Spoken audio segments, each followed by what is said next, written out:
watching StarCraft. Hey, there you go. Drunkenboi with the 1-0 lead against xSixPerfect. Game 2 will be on GSL Daybreak. Official GSL Daybreak.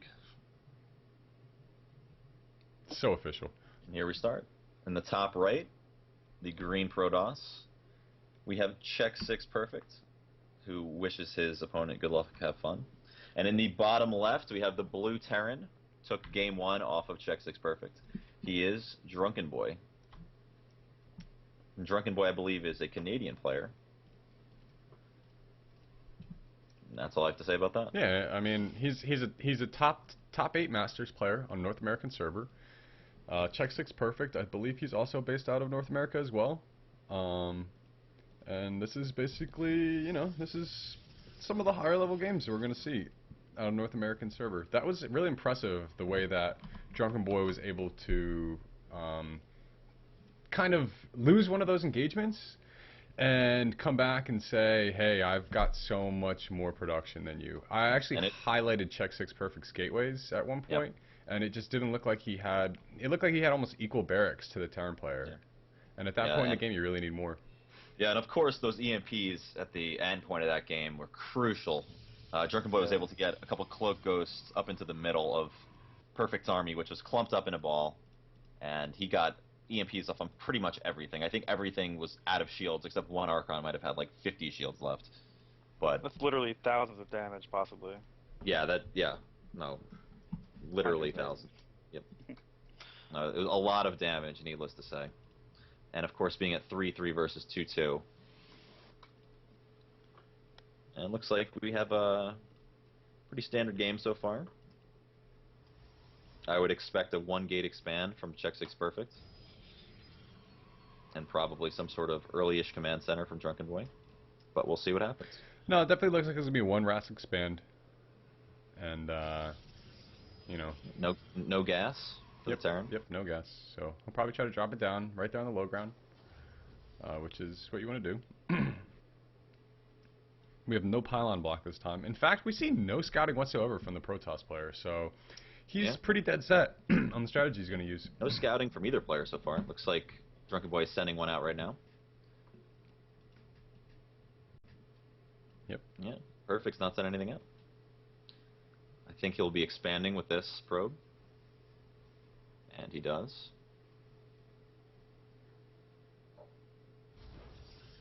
So let's talk a little bit about this map.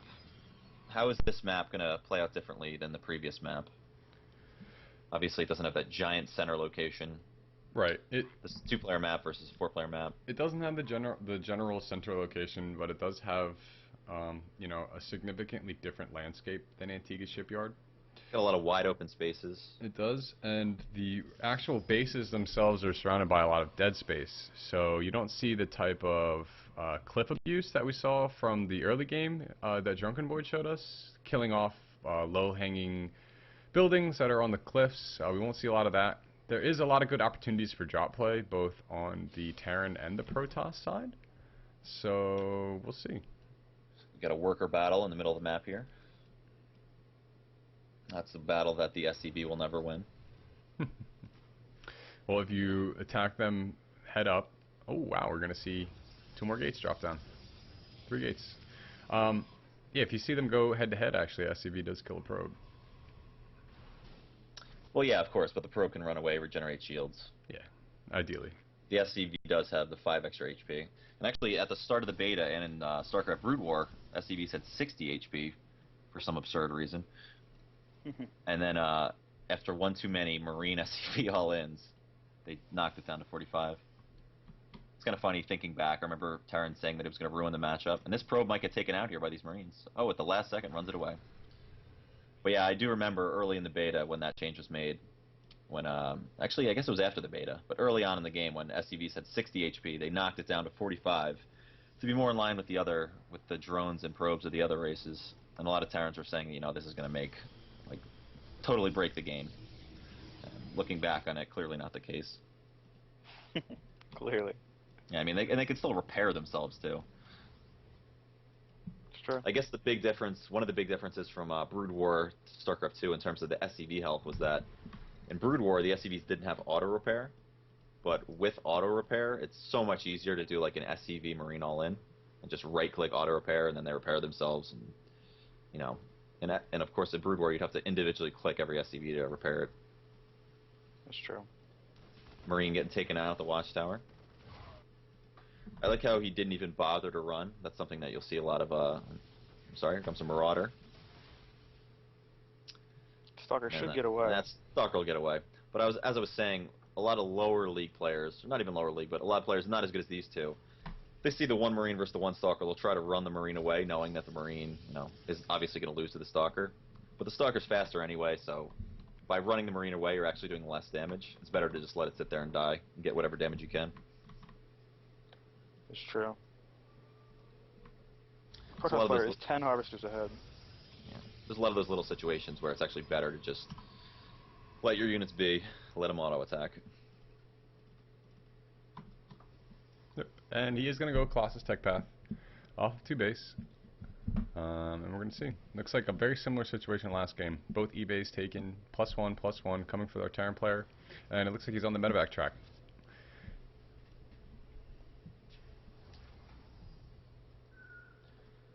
Yeah, it looks very similar. The factory looks like it's about to float out, do some scouting again. Factory, of course, is a great scout, has so much HP. It's also useful if you get the opposing player to attack it in an engagement. If they don't micro their Stalkers correctly, they'll waste some shots on the factory instead of the army. One thing I just want to point out here, xSixPerfect hasn't seen the Terran's base until right now. He's just getting an observer in there, and is just starting to see what exactly is going on. On the other hand, the Terran player has seen that the expansion was taken, but beyond that, nothing else. So he has no idea that the Colossus are coming right now. Yeah, all the Terran knows is that 1-gate expand. And that observer was taken out. Got the eagle eye from Drunkenboi. Man. Seeing the blur. He's going to put some pressure on. Yep, got stim finished, concussive shell. Well, if we pull from the patterns that we've seen from Drunkenboi, he likes to get stim very quickly, and when his two medevacs comes out, he immediately moves out and tries to put some pressure on the Protoss. 1-1 is going to be finished by the time he gets over here. Yeah, so we're seeing a nice little timing. No combat shield, though. Whether or not it's going to be effective with the Colossus out there, that's going to be the real question, I think. Yeah, no combat shield's really going to hurt him with that Colossus. Although Perfect has to micro this carefully. He doesn't want to lose that Colossus.